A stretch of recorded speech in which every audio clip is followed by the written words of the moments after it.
ദൈവത്തിൻ്റെ അത്യുന്നതമായ നാമത്തിൽ എല്ലാവർക്കും സ്നേഹവന്ദനം. ഒരു പുതിയ പഠന പരമ്പര ഇന്ന് ആരംഭിക്കുകയാണ്. ക്രിസ്ത്യാനിയുടെ ലോക ദർശനം, ക്രിസ്ത്യൻ വേൾഡ് വ്യൂ. ഒരു ദൈവ പൈതൽ, ഒരു വിശ്വാസിക്കുണ്ടായിരിക്കേണ്ട ലോകവീക്ഷണം, ലോകദർശനം. ഒരു വ്യക്തിയുടെ സ്വഭാവം ആ വ്യക്തി പുലർത്തുന്ന, സ്വീകരിച്ചിരിക്കുന്ന മൂല്യങ്ങൾ അല്ലെങ്കിൽ മൂല്യവ്യവസ്ഥയിൽ അടിസ്ഥാനപ്പെട്ടതാണ്. ഒരു വ്യക്തിയുടെ മൂല്യങ്ങൾ രൂപപ്പെടുന്നത് എങ്ങനെയാണ്? ആ വ്യക്തി ലോകത്തെ നോക്കിക്കാണുന്ന വിധത്തിലാണ് ഒരു വ്യക്തി തൻ്റെ മൂല്യങ്ങളെ അടിസ്ഥാനപ്പെടുത്തിയിരിക്കുന്നത്. അതുകൊണ്ട് ഒരു ദൈവ പൈതലിനെ സംബന്ധിച്ച് ദൈവവചനത്തിലൂടെ ദൈവം നൽകിത്തന്നിരിക്കുന്ന വെളിപാടിൽ അടിസ്ഥാനപ്പെട്ട ഒരു ലോകദർശനമുണ്ടായിരിക്കണം. എങ്ങനെയാണ് ഒരു വിശ്വാസി ലോകത്തെ നോക്കിക്കാണുന്നത്? ആ കാണുന്ന വിധത്തിൽ നിന്നാണ് ആ വ്യക്തിക്കൊരു മൂല്യങ്ങൾ ഉണ്ടാകുന്നത്, മൂല്യവ്യവസ്ഥ ഉണ്ടാകുന്നത്. ആ മൂല്യവ്യവസ്ഥയിൽ അടിസ്ഥാനപ്പെട്ടാണ് ആ വ്യക്തിയുടെ സ്വഭാവങ്ങൾ രൂപപ്പെടുന്നത്. ദൈവം തൻ്റെ വിശുദ്ധ വേദപുസ്തകത്തിൽ നൽകിത്തന്നിരിക്കുന്ന വചനങ്ങൾക്കനുസരിച്ച് ജീവിതം നിയന്ത്രിക്കപ്പെടുന്നൊരു വ്യക്തിയെ സംബന്ധിച്ച് ആ വ്യക്തി പൊയ്ക്കൊണ്ടിരിക്കുന്നത് നിത്യമായ ദൈവസന്നിധിയിലേക്കാണ്. കാരണം ദൈവവചനത്തിലൂടെ ദൈവം തന്നിരിക്കുന്ന വെളിപാടുകളും സത്യങ്ങളും കൽപ്പനകളും അനുസരിച്ച് ജീവിതം നയിക്കപ്പെടുന്നൊരു വ്യക്തി പോകുന്നത് നിത്യതയിലേക്കാണ്, ദൈവസന്നിധിയിലേക്കാണ്. മറുവശത്ത് ദൈവം വചനത്തിൽ നൽകിത്തന്നിരിക്കുന്ന സത്യത്തിനനുസരിച്ച് ജീവിതത്തെ കാണാൻ കഴിയാത്ത വ്യക്തി വചനത്തെ വളച്ചൊടിക്കുകയും നാശത്തിലേക്ക് പോയി വീഴുകയും ചെയ്യും. അവർക്ക് ദൈവത്തിൻ്റെ വിശുദ്ധ കൽപ്പനകളും വചനങ്ങളും തള്ളിക്കളയുന്നവർക്ക് ഒന്നിനെക്കുറിച്ചും പൂർണ്ണമായ ചിത്രമുണ്ടാകില്ല, ഒന്നും പൂർണ്ണമായി മനസ്സിലാക്കാൻ സാധിക്കില്ല. ചിലരെ സംബന്ധിച്ച് ബൈബിളിനെക്കുറിച്ച് വളരെ പൊള്ളയായ, ഒരു വില കൊടുക്കാത്ത തരത്തിലുള്ള കാഴ്ചപ്പാടാണുള്ളത്. അവരെ സംബന്ധിച്ച് ദൈവമക്കളെക്കുറിച്ച് ഉദ്ദേശിക്കുന്ന വിധത്തിലുള്ള ലോകദർശനം, നിത്യമായ ഒരു അനുഗ്രഹത്തിന് വേണ്ടിയുള്ള ലോകദർശനം, അങ്ങനെയുള്ള വചനത്തെ തള്ളിക്കളയുന്നവർക്ക് ലഭിക്കില്ല. ദൈവം നിത്യതയിൽ ചെയ്യുന്നത്, നിത്യത മുതലേ ചെയ്യുന്നത് എന്താണെന്ന് മുഴുവനും നമുക്ക് മനസ്സിലാക്കാൻ സാധിക്കില്ല. എങ്കിലും ദൈവം അടിസ്ഥാനപരമായി നമുക്ക് ആവശ്യമായ, അതായത് യഥാർത്ഥമായ ഈ ലോകത്തെക്കുറിച്ചുള്ള ദർശനം, വീക്ഷണം, കാഴ്ചപ്പാട് നമുക്ക് ഏത് വിധത്തിൽ ഉണ്ടാകണമെന്ന് അറിഞ്ഞുകൊണ്ട് അതിനാവശ്യമായ വിവരങ്ങൾ ദൈവം നമുക്ക് വെളിപ്പെടുത്തി തന്നിട്ടുണ്ട്. അത് നമ്മെ യഥാർത്ഥമായിട്ടുള്ള ഒരു ദൈവിക ലക്ഷ്യത്തിലേക്ക് എത്തിക്കും. അതുകൊണ്ട് ഒരു വിശ്വാസിയെ സംബന്ധിച്ച് ആ വ്യക്തിയുടെ ഉത്തരവാദിത്വമാണ് ഈ വിവരങ്ങൾ നാം കണ്ടെത്തുക. ഈ വിവരങ്ങൾ നാം കണ്ടെത്തി അതിൽ നമ്മൾ യഥാർത്ഥമായ അടിസ്ഥാനങ്ങൾ പണിയുമ്പോൾ അങ്ങനെ ദൈവനത്തിലൂടെ നമുക്ക് ലോകദർശനം ശരിയായി കാണാൻ സാധിക്കും. ഇതിൻ്റെ ഒരു ആമുഖ പഠനത്തിലാണ് നാം ഇപ്പോൾ. 1-2 ദിവസങ്ങളിൽ ഇതിനെക്കുറിച്ച് നമ്മൾ പഠിക്കാൻ പോകുന്ന വിഷയത്തെക്കുറിച്ചുള്ളൊരു മുഖവുര, ഒരു ആമുഖം നമ്മൾ അവതരിപ്പിച്ചിട്ട് ശേഷമായിരിക്കും വിഷയത്തിലേക്ക് പ്രവേശിക്കുന്നത്. പൗലോസ് അപ്പോസ്തലൻ കൊരിന്തിലുള്ള വിശ്വാസികൾക്ക് എഴുതുമ്പോൾ 2-ാം ലേഖനം 2 കൊരിന്ത്യർ 5:16 ഇങ്ങനെ പറഞ്ഞു: ആകയാൽ ഞങ്ങൾ ഇന്നു മുതൽ ആരെയും ജഡപ്രകാരം അറിയുന്നില്ല. ക്രിസ്തുവിനെ ജഡപ്രകാരം അറിഞ്ഞു എങ്കിലും ഇനിമേൽ അങ്ങനെ അറിയുന്നില്ല. ഒരു കാര്യം ഈ വേദഭാഗത്തിൽ നിന്ന് വളരെ വ്യക്തമായി കാണാൻ സാധിക്കും. പൗലോസ് ആർക്ക് വേണ്ടിയാണ് ഇത് എഴുതുന്നത്? ഇത് വായിക്കുന്ന നമ്മളോടും പറയുന്നത് ആത്മാവ് നമ്മുടെ മനസ്സ് ഈ ഭൗതിക ലോകത്തിൽ നിന്ന് ഉയർത്തണം. ഭൗതിക ലോകത്തിൽ നിന്ന് ഉയർത്തിക്കൊണ്ട് വേണം കർത്താവിനെയും ദൈവമക്കളായ മറ്റുള്ളവരെയും നമ്മൾ കാണാൻ. ഈ ലോകത്തിൻ്റെ രീതിയിൽ, കാഴ്ചപ്പാടിൽ കാണരുത്. ഇപ്പോൾ ക്രിസ്തു ജഡത്തിൽ വന്നു, ശരിയാണ്, പക്ഷെ ഇപ്പോൾ ക്രിസ്തു ജഡത്തിലല്ല. അതാണ് പറഞ്ഞത്, ആകയാൽ ഞങ്ങൾ ഇന്നു മുതൽ ആരെയും ജഡപ്രകാരം അറിയുന്നില്ല. നമ്മുടെ ബന്ധുക്കളാകാം, ചാർച്ചക്കാരാകാം, വേണ്ടപ്പെട്ടവരാകാം, മക്കളാകാം, മരുമക്കളാകാം, അമ്മായിയപ്പനാകാം. ഇവരൊക്കെ നമ്മുടെ ജഡപ്രകാരം ബന്ധുക്കളാണ്. പക്ഷെ കർത്താവിലേക്ക് അവർ വന്നു കഴിഞ്ഞാൽ നാം അവരെ കാണുന്നത് ജഡപ്രകാരമുള്ള ബന്ധുക്കളായിട്ടല്ല, ആത്മിക സഹോദരങ്ങളായിട്ടാണ്. അതേപോലെ ക്രിസ്തുവിനെക്കുറിച്ച് പറയുന്നത്, ക്രിസ്തുവിനെ ജഡപ്രകാരം അറിഞ്ഞു. ക്രിസ്തു മനുഷ്യാവതാരം എടുത്തു വന്നു, ജഡപ്രകാരം അറിഞ്ഞുവെങ്കിലും ഇനിമേൽ അങ്ങനെ അറിയുന്നില്ല.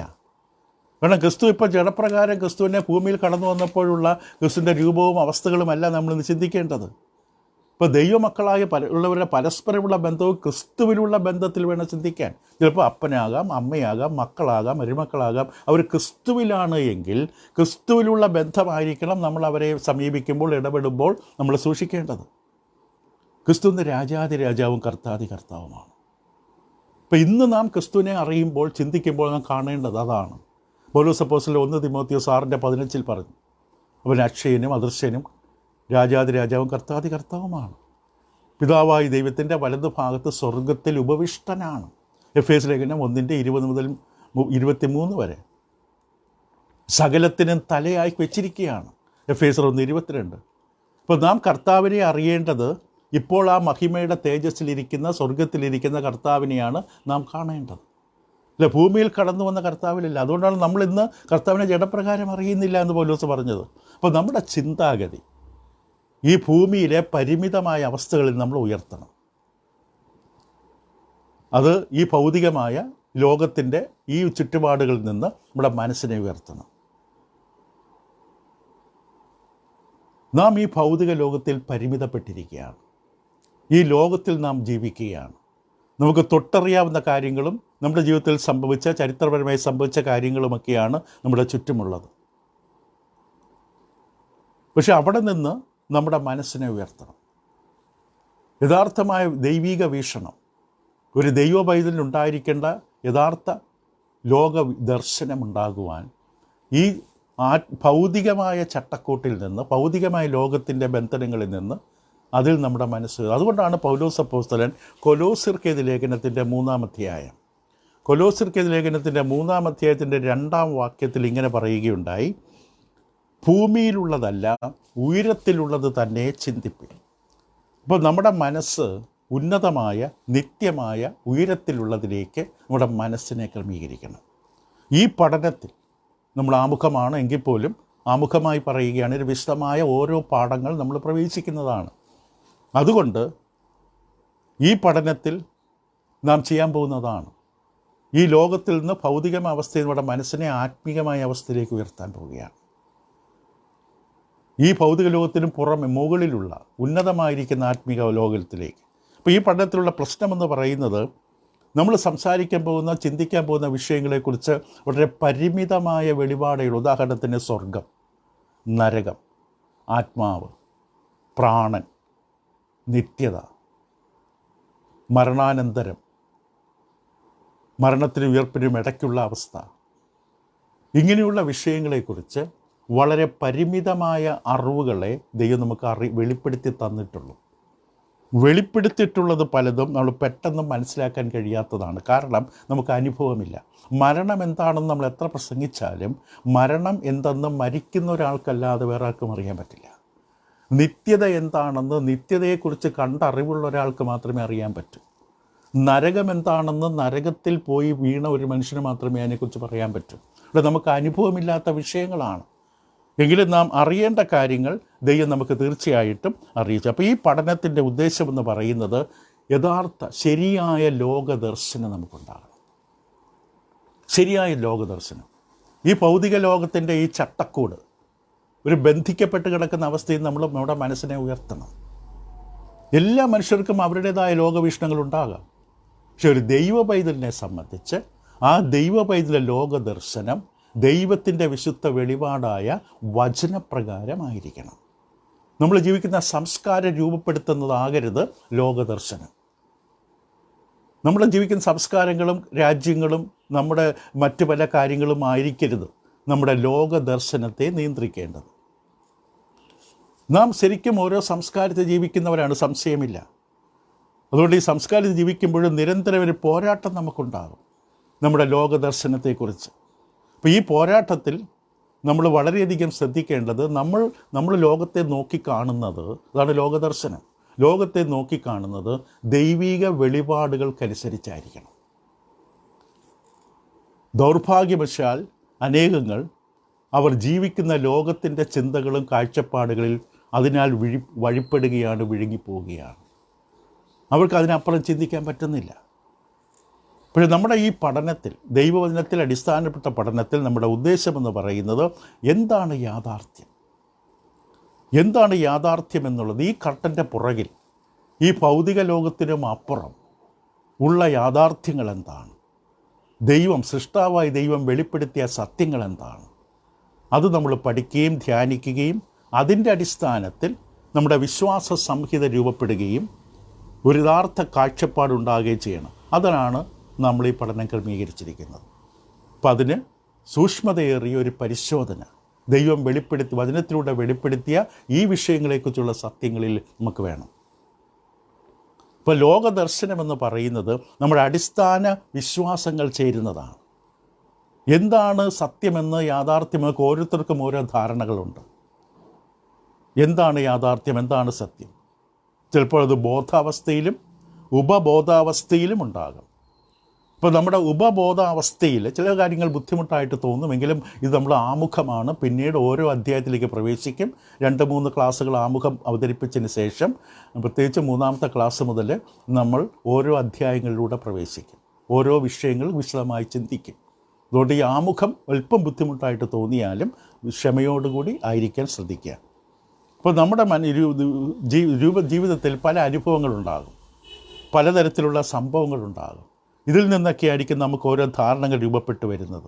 അതൊക്കെ നമ്മുടെ ഉപബോധ മനസ്സിൽ കിടക്കും. അത് നമ്മുടെ ജീവിതത്തെ നിയന്ത്രിക്കുകയും നമുക്ക് അങ്ങനെ ലോകദർശനം ഉണ്ടാകുകയും ചെയ്യും. അപ്പോൾ ദൈവവചനം അനുസരിച്ച് നമ്മൾ പഠിക്കുമ്പോൾ ദൈവ പൈതലിനെ സംബന്ധിച്ച് ദൈവത്തിൻ്റെ വെളിപാട് വചനത്തിൽ നിന്നായിരിക്കണം നമ്മുടെ ഈ ലോകദർശനം രൂപപ്പെടേണ്ടത്. നമുക്കുണ്ടായിരിക്കേണ്ട ലോകദർശനം അതാണ് നമ്മുടെ മൂല്യങ്ങളെ തീരുമാനിക്കുന്നത്. നമ്മുടെ മൂല്യം നമ്മുടെ സ്വഭാവത്തെ തീരുമാനിക്കും. ഇതെന്താണ് ഈ ലോകദർശനം? ലോകത്തെക്കുറിച്ച് ചിലർ ചിലർ വിചാരിക്കുന്നത് ഈ ലോക ജീവിതമാണെല്ലാം, സ്വർഗവും നരകവും ഒക്കെ ഇവിടെയാണ്. അതാണ് അവരെക്കുറിച്ച് അവരുടെ ലോകദർശനം, ലോകത്തെക്കുറിച്ച് കാഴ്ചപ്പാട്. ചില മനുഷ്യരുടെ ധാരണ, മനുഷ്യരെല്ലാം എന്നെ പ്രശംസിക്കുകയും അംഗീകരിക്കുകയും അവരെല്ലാവരും എൻ്റെ പുറത്ത് തട്ടി അഭിനന്ദിക്കുകയും ചെയ്യുന്നതാണ് ഏറ്റവും വലുത്. അവരെ സംബന്ധിച്ച് അതാണ് അവരുടെ ദർശനം. മറ്റു ചിലരുടെ പറയുന്നത് ഉയർന്ന വിദ്യാഭ്യാസം നേടുക, അതിനേക്കാൾ വലുതൊന്നുമില്ല, നല്ലൊരു ജോലി സ്വന്തമാക്കുക, അങ്ങനെ ധനം സമ്പാദിക്കുക. ഇതാണ് ആ വ്യക്തിയെക്കുറിച്ചുള്ള ലോകദർശനം. മറ്റുള്ളവരെ സംബന്ധിച്ച് പറയുന്നത് എന്നെ ഏൽപ്പിച്ച ദൗത്യങ്ങൾ നല്ല രീതിയിൽ നിറവേറ്റുന്നുള്ളത് മാത്രം നോക്കിയാൽ മതി, എൻ്റെ വ്യക്തിപരമായ ധാർമ്മിക വിഷയങ്ങളൊന്നും നിങ്ങൾ പരിഗണിക്കേണ്ട. ആ വ്യക്തിയുടെ കാഴ്ചപ്പാട് അതാണ്. മറ്റുള്ളവരെ സംബന്ധിച്ച് പൈസയാണില്ല. വേറെ കുറച്ച് പേര് ചിന്തിക്കുന്നത് ഞാൻ ഉന്നത സ്ഥാനത്തേക്ക് എത്തുവാൻ ആരെ വഞ്ചിച്ചായാലും കൊന്നിട്ടാണെങ്കിലും അപകടപ്പെടുത്തിയിട്ടാണെങ്കിലും എനിക്ക് മുകളിലേക്ക് പോകണം, ഉയർന്ന നിലയിലെത്തണം, എനിക്ക് എൻ്റെ കാര്യം മാത്രം. ഇങ്ങനെയുള്ള വീക്ഷണം, ഇങ്ങനെയുള്ള കാഴ്ചപ്പാടുകൾ അവർ ജീവിക്കുന്ന സാഹചര്യങ്ങളിൽ നിന്നോ സംസ്കാരങ്ങളിൽ നിന്നൊക്കെ രൂപപ്പെട്ടു വന്നിരിക്കുകയാണ്. ഇതാണ് അവരെ കൊണ്ടുവച്ചിരിക്കുന്ന അവരുടെ മൂല്യം, അവരുടെ ദർശനം.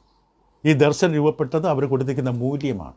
അവർക്ക് തന്നെയാണ് മൂല്യം കൊടുത്തത്, ധനത്തിനാണ് മൂല്യം കൊടുത്തത്, ജനങ്ങളുടെ കയ്യടിക്കാണ് മൂല്യം കൊടുത്തത്. ഇതാണ് അവരുടെ സ്വഭാവത്തെ നിയന്ത്രിക്കുന്നത്. അതായത് അവർ ജീവിക്കുന്നതെല്ലാം ഈ നേട്ടങ്ങളിലെത്താനാണ്. ആരെങ്കിലും ചവിട്ടിക്കൊന്നാണെങ്കിലും തലയെ ചവിട്ടിയാണെങ്കിലും അവർക്ക് ഉന്നത സ്ഥാനത്തെത്തണം. ആരെ മുറിവേൽപ്പിച്ചാണെങ്കിലും അവർക്ക് ഇഷ്ടമുള്ളത് അവർ പറയണം. അവരുടെ മൂല്യം അങ്ങനെയാണ്, അവരുടെ സ്വഭാവം അങ്ങനെയാണ്. അതെങ്ങനെയാണ് വന്നത്? അവരുടെ മൂല്യം, അവർ കൊടുക്കുന്ന മൂല്യം അതാണ്. ജീവിതത്തെ കണ്ടിരിക്കുന്ന ആ വിധത്തിലാണ്, ലോകത്തെ കണ്ടിരിക്കുന്ന ആ വിധത്തിലാണ്. അപ്പോൾ എല്ലാ മനുഷ്യരും പെരുമാറുന്നത് നോക്കിയാൽ അവർക്ക് എന്താണ് ഏറ്റവും പ്രാധാന്യമെന്ന് കാണാം, എന്തിനു വേണ്ടിയാണ് ജീവിക്കുന്നതെന്ന് കാണും. അവരുടെ ഊർജം, അവരുടെ ബലം, ആരോഗ്യം അവരേത് വിധത്തിലേക്കാണ് തിരിച്ചുവിട്ടിരിക്കുന്നത് കാണാം. അവരുടെ ഹൃദയത്തിൻ്റെ ഊന്നൽ കാണാം. അപ്പം ലോകത്തെക്കുറിച്ചുള്ള വീക്ഷണം അത് നമ്മുടെ നീതി സ്വഭാവത്തിലും ധാർമ്മികതയിലും സത്യത്തിലും ദൈനംദിന ജീവിതത്തിലെ എല്ലാ കാര്യത്തിലും നമ്മുടെ ജീവിത ദർശനം, ലോകദർശനം നമ്മളെ നിയന്ത്രിക്കും. അതുകൊണ്ട് വളരെ പ്രധാനമാണ് ദൈവവചനപ്രകാരമുള്ള ഒരു ലോകവീക്ഷണം, ലോക കാഴ്ചപ്പാട് എല്ലാ ദൈവമക്കൾക്കുണ്ടായിരിക്കണം. മറക്കരുത്, നമ്മൾ കൊടുക്കുന്ന തലക്കെട്ട് ശ്രദ്ധിച്ച് കാണാം, ക്രിസ്ത്യാനിയുടെ ലോകദർശനം. ഈ പഠനം ഒരു വിശ്വാസി, ഒരു ദൈവ പൈതലിന് ഉണ്ടായിരിക്കേണ്ട ലോകദർശനമാണ്. അപ്പോൾ ഈ പഠനത്തിൻ്റെ ഉദ്ദേശം ദൈവവചനപ്രകാരമുള്ള ലോകദർശനം എന്താണെന്ന് പരിചയപ്പെടുത്തുക. ലോകത്തിലെ ഓരോ സംസ്കാരത്തിലും അവരുടേതായ കാഴ്ചപ്പാടുണ്ടാകും. അവർ ലോകത്തെ കാണുന്നത്, ജീവിതത്തെ നോക്കിക്കാണുന്നത് അവരുടേതായ സംസ്കാരത്തിൽ നിന്നും, വിദ്യാഭ്യാസത്തിൽ നിന്നും, അനുഭവത്തിൽ നിന്നും, പാരമ്പര്യമായി പകർന്നു കിട്ടിയതായ പല അവസ്ഥകളിൽ നിന്നുമൊക്കെയുള്ള വീക്ഷണങ്ങളാകാം. പക്ഷെ യഥാർത്ഥത്തിൽ ദൈവം പറഞ്ഞിരിക്കുന്ന ലോകവീക്ഷണം എന്താണ്? ലോകത്തെ ദൈവം എങ്ങനെയാണ് നോക്കിക്കാണാൻ നമ്മളെ പഠിപ്പിക്കുന്നത്? അതായിരിക്കണം നമ്മുടെ ജീവിതത്തെ നിയന്ത്രിക്കേണ്ടത്. നമ്മൾ ജീവിക്കുന്നത്, അതാണ് നമ്മൾ പറഞ്ഞ പോലെ നമ്മൾ നിത്യതയിലേക്കുള്ള യാത്രയാണ്. അപ്പോൾ നമ്മൾ ചെയ്യുന്ന എല്ലാ കാര്യങ്ങളും എനിക്ക് നിത്യതയിൽ എത്തുന്നതിന് സഹായകരമായിരിക്കണം. എൻ്റെ കർത്താവിനെ, എൻ്റെ രക്ഷകനായ കർത്താവ് യേശുവിനോടൊപ്പം നിത്യത ചെലവിടുന്നതിന് സഹായകരമായ കാര്യങ്ങളായിരിക്കണം എൻ്റെ മൂല്യം. ഞാൻ കൊണ്ടുവരുന്ന മൂല്യങ്ങളൊക്കെ അതിന് യോജിച്ചതായിരിക്കണം. അപ്പോൾ അങ്ങനെ വരുമ്പോൾ എനിക്ക് ആത്മീയത മുന്നിൽ വരും. ദൈവവിഷയമായി സമ്പന്നനാകുന്ന ഏറ്റവും വലുതാകും. എൻ്റെ മൂല്യം അതാണ്. ഞാൻ ഈ ലോകത്തെ കാണുന്ന അങ്ങനെയാണ്. കത്തിക്കരിഞ്ഞു പോകുന്ന, നശിച്ചു പോകുന്നൊരു സ്ഥലത്ത് ഞാൻ ജീവിക്കുകയാണ്. എന്നെ ദൈവം വിളിച്ച് നിത്യതയ്ക്ക് എന്നെ വിളിച്ചിരിക്കുകയാണ്. അപ്പോൾ അതനുസരിച്ച് എൻ്റെ മൂല്യവും സ്വഭാവമൊക്കെ മാറും. അപ്പോൾ നമ്മുടെ അടിസ്ഥാനപരമായ വിശ്വാസങ്ങൾ വചനപ്രകാരം ഉറപ്പിക്കണം. നമ്മൾ എന്ത് വിശ്വസിക്കുന്നു അത് വചനപ്രകാരം ഉറപ്പിക്കപ്പെടണം. അപ്പോൾ അങ്ങനെ വരുമ്പോൾ നമുക്ക് വ്യക്തമായ ലോകദർശനമുണ്ടാകും, വചനപ്രകാരമുള്ള. അത് നമ്മുടെ ദൈനംദിന ജീവിതത്തെ നിയന്ത്രിക്കും. നമ്മൾ തൽക്കാല നേട്ടത്തിന് വേണ്ടി ഒരാളെ വഞ്ചിക്കില്ല, കള്ളം പറയില്ല. അങ്ങനെ പറഞ്ഞാൽ നമ്മുടെ ആത്മീക ജീവിതത്തെ അത് ബാധിക്കുമെന്ന് നമുക്കറിയാം. ഇപ്പോൾ ദൈവം നമ്മളെ സൃഷ്ടിച്ചപ്പോൾ തന്നെ ഓരോ വിശ്വാസങ്ങളും ഓരോ ചിന്താഗതികളും ഒക്കെ തിരഞ്ഞെടുക്കാനുള്ള കഴിവ്, ദൈവഹിതപ്രകാരം തീരുമാനമെടുക്കാനുള്ള കഴിവോടുകൂടി തന്നെയാണ് നമ്മെ ദൈവം സൃഷ്ടിച്ചത്. അതുകൊണ്ട് ദൈവവചനത്തിലൂടെ ദൈവം നൽകി തന്നിരിക്കുന്ന വ്യക്തമായ സത്യങ്ങൾ, അതിൻ്റെ അടിസ്ഥാനത്തിൽ നമുക്ക് ലോകവീക്ഷണം ഉണ്ടാകണം. അത് നമ്മുടെ ജീവിതത്തെ സഹായിക്കും. ഇപ്പോൾ ദൈവവചനം വ്യക്തമായ മാർഗനിർദ്ദേശം തരുന്നു. നമ്മുടെ ഉത്ഭവത്തെക്കുറിച്ച്, നമ്മൾ ആരെന്നുള്ളതിനെക്കുറിച്ച്, നമ്മൾ എങ്ങോട്ടാണ് പോകുന്നതെന്നുള്ളതിനെക്കുറിച്ച്, നമ്മുടെ നിത്യമായ അസ്തിത്വം എവിടെയാണ്, നമ്മുടെ ആത്മാവിൻ്റെ നിത്യ അവസ്ഥ എവിടെയാണ്, മരണാനന്തരം എവിടെയാണ്, സ്വർഗം എവിടെ, നരകം എവിടെ, അതുണ്ടോ, ഇതെല്ലാം ദൈവം വ്യക്തമായി പറഞ്ഞു തന്നിട്ടുണ്ട്. ഇതിൻ്റെയൊക്കെ അടിസ്ഥാനത്തിൽ നാം രൂപപ്പെടുത്തേണ്ടതാണ് ലോകദർശനം. അപ്പോൾ ഈ വിഷയങ്ങളെല്ലാം ആണ് നമ്മൾ പഠിക്കാൻ പോകുന്നത്. മരണാനന്തര ജീവിതവും, പ്രാണനും ആത്മാവും, നരകവും സ്വർഗവും തുടങ്ങി മരണത്തിനും ഉയർപ്പിനും ഇടയ്ക്കുള്ള അവസ്ഥ, ന്യായവിധി, ക്രിസ്തുവിൻ്റെ രണ്ടാം വരവ്, ഇങ്ങനെയുള്ള വിഷയങ്ങളിലൂടെയൊക്കെ നമുക്ക് ലോകദർശനം കിട്ടും, ലോകവീക്ഷണം കിട്ടുക. എന്താണ് ലോകത്തിന് സംഭവിക്കാൻ പോകുന്നത്? ലോകം പ്രതീക്ഷിക്കേണ്ട ഏറ്റവും വലിയ സംഭവം എന്താണ്? എന്തിനു വേണ്ടിയാണ് നമ്മൾ ഒരുങ്ങേണ്ടത്? നമുക്ക് ന്യായവിധി ഉണ്ടോ? ഉണ്ടെങ്കിൽ നാം എങ്ങനെയാണ് പോയി നിൽക്കേണ്ടത്? കർത്താവ് യേശുവിൻ്റെ വരവിന് വേണ്ടി കാത്തിരിക്കേണ്ട അവസ്ഥ, ഇതെല്ലാമാണ് നമ്മുടെ ദർശനം, ലോകദർശനത്തെ സഹായിക്കുന്നത്. അപ്പോൾ നമ്മൾ ആദ്യമായിട്ട് ചിന്തിക്കാൻ പോകുന്നത് പ്രാണനെയും ആത്മാവിനെയും കുറിച്ചാണ്. ഇത് ആമുഖമാണ്, ആമുഖത്തിൽ അവതരിപ്പിക്കുകയാണ്. ഈ വിഷയം നമ്മൾ ഓരോ പഠനങ്ങളായിട്ട് വരും. ആമുഖത്തിൽ നമ്മൾ ആദ്യമായി ഈ വിഷയത്തിൽ പഠിക്കാൻ പോകുന്നത് പ്രാണനെയും ആത്മാവിനെക്കുറിച്ച്. അത് നമുക്ക് അടുത്ത അവതരണത്തിൽ കാണാം. അപ്പോൾ നമ്മൾ പറഞ്ഞതിൻ്റെ പ്രധാനമായ അന്തസത്ത നമ്മൾ കണ്ടതെന്താണ്? നമുക്ക് യഥാർത്ഥത്തിൽ ദൈവം ആഗ്രഹിക്കുന്ന, വെളിപ്പെടുത്തിയ വചനത്തിലടിസ്ഥാനപ്പെട്ട ഒരു ലോകവീക്ഷണം, വീക്ഷണം എന്ന വാക്ക് മനസ്സിലാക്കാൻ പറ്റുന്നുണ്ടെങ്കിൽ ലോക കാഴ്ചപ്പാട്, ദർശനം നമുക്കുണ്ടായിരിക്കണം. എവിടെയാണ് നമ്മൾ ജീവിക്കുന്നത്? ഈ ലോകത്തിൽ എന്താണ് നമുക്കുണ്ടായിരിക്കേണ്ട കാഴ്ചപ്പാട്? ഈ നമ്മുടെ ശരീരത്തെക്കുറിച്ച്, ഈ ജീവനെക്കുറിച്ച്, അഥവാ പ്രാണൻ ആത്മാവിനെക്കുറിച്ച് നിത്യത ഉണ്ടോ? അതുണ്ടെങ്കിൽ അതിന് അവിടെ എന്താ ചെയ്യേണ്ടത്? അപ്പോൾ അതനുസരിച്ചൊരു കാഴ്ചപ്പാട്, അതനുസരിച്ച് നമുക്ക് മൂല്യങ്ങൾ വരും. അപ്പോൾ നമുക്ക് ആത്മീയതയ്ക്ക് മുൻസ്ഥാനം വരും. ഈ ലോകം നശിച്ച് കത്തിപ്പോകുന്നതാണോ തിരിച്ചറിയുമ്പോൾ അതനുസരിച്ച് നമുക്ക് മൂല്യങ്ങൾ വരും. നശിച്ചു പോകുന്ന വസ്തുക്കൾക്ക് വേണ്ടി നമ്മൾ അവസാനം നമ്മുടെ സ്വഭാവത്തെ കളയില്ല. അങ്ങനെ നമ്മുടെ ദൈനംദിന സ്വഭാവത്തിന് മാറ്റം വരും. അപ്പോൾ അങ്ങനെയാണ് നമുക്കൊരു ദർശനം രൂപപ്പെടുന്നത്. ദൈവമക്കൾ വളരെ ദർശനമുള്ളവരാണ്. ലോകദർശനം അത് ദൈവം തരുന്ന ദർശനമാണ്. അതിനുശേഷം നമ്മൾ രൂപപ്പെടുമ്പോൾ നമുക്ക് നല്ല മൂല്യങ്ങളുണ്ടാകും. നമ്മൾ മനുഷ്യരെ ബഹുമാനിക്കും, മനുഷ്യരുമായി നല്ല ബന്ധം പുലർത്തും, പൗലോസ് പറഞ്ഞ പോലെ ഇപ്പോൾ ജഡപ്രകാരം ക്രിസ്തുവിനെ അറിയാൻ പറ്റില്ല. യേശു ക്രിസ്തുവിനെ ഒരു പടത്തിൽ കാണാൻ പറ്റില്ല. ഇന്ന് യേശു പിതാവിൻ്റെ വലതുഭാഗത്ത് മഹിമയുടെ സിംഹാസനത്തിലിരിക്കുന്നവനാണ്. രാജാതിരാജാവും കർത്താതി കർത്താവുമാണ്. അപ്പോൾ അങ്ങനെ നമ്മൾ കർത്താവിനെ കാണുമ്പോൾ, യേശുവിനെ ചിന്തിക്കുമ്പോൾ, ഒരു ജഡത്തിൽ ഇറങ്ങി വന്നപ്പോൾ ഒരു രൂപത്തിൽ വന്നു, ശരിയാണ്, ശരീരത്തോടുകൂടി ജഡരക്തങ്ങളോടുകൂടി കടന്നു വന്നു, എബ്രായ ലേഖനം 2:14. പക്ഷെ ഇപ്പോൾ അങ്ങനെയല്ല. ഇപ്പോൾ യേശുവിനെ ജഡത്തിൽ ഞങ്ങൾ ആരെയും അറിയുന്നില്ലെന്നാണ് പൗലോസ് പറഞ്ഞത്. സഹവിശ്വാസികളെ പോലും ജഡത്തിലല്ല, ആത്മീകമായി കാണണം. ആത്മീക സഹോദരങ്ങളാണ്. ഇത് നമ്മുടെ ദർശനത്തെ സഹായിക്കുന്ന കാഴ്ചപ്പാട്. അതുകൊണ്ട് ഒരു വ്യക്തി നമ്മളോട് മോശമായി ഇടപെട്ടാലും ആ വ്യക്തി ക്രിസ്തുവിലുള്ള ഒരു സഹോദരനോ സഹോദരി ആയതുകൊണ്ട് നമ്മൾ ക്ഷമിച്ചു കൊടുക്കും. ആ വ്യക്തിക്ക് ആ തെറ്റിനെക്കുറിച്ച് ബോധ്യം വരുത്തി കൊടുക്കും. നമ്മൾ ജഡപ്രകാരമുള്ളതിനേക്കാളും ബന്ധത്തെക്കാളും വലുതാണ് ആത്മീക ബന്ധം. കർത്താവ് യേശു കുറിച്ച് ആരാണ് എൻ്റെ അമ്മ, ആരാണ് എൻ്റെ സഹോദരന്മാർ? ദൈവത്തിൻ്റെ കൽപ്പന അനുസരിക്കുന്നവർ തന്നെ. ആ വീക്ഷണം എത്ര വലുതാണ്. എൻ്റെ ഒരു ആത്മീയ കുടുംബം, എൻ്റെ ആത്മീയ സഹോദരങ്ങൾ, ആ തരത്തിൽ നമ്മുടെ വീക്ഷണം രൂപപ്പെട്ടാൽ നമ്മുടെ മൂല്യങ്ങൾ അതനുസരിച്ച് മാറും. എൻ്റെ ആത്മീയ സഹോദരിയെ ഞാൻ ഒരിക്കലും വേദനിപ്പിക്കില്ല. എൻ്റെ സ്വഭാവം അനുസരിച്ച് മാറും, ക്ഷമിക്കും, പൊറുക്കും, വിട്ടുവീഴ്ച ചെയ്യും. അപ്പോൾ നമുക്കൊരു യഥാർത്ഥ നല്ലൊരു വീക്ഷണ കാഴ്ചപ്പാടുണ്ടാകും. ഇതിനെ സഹായിക്കുന്ന പഠനങ്ങളാണ് നമുക്ക് ഈ ആമുഖത്തിന് നിങ്ങൾക്ക് ശേഷം നമ്മൾ ആരംഭിക്കാൻ പോകുന്നത്. ദൈവം നിങ്ങളെ സഹായിക്കട്ടെ, കൃപ തരട്ടെ.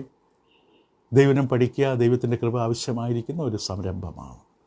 നിങ്ങളുടെ ശ്രദ്ധയ്ക്കായി നന്ദി. ദൈവം നിങ്ങളെ എല്ലാവിധത്തിലും സഹായിക്കട്ടെ. Thank you.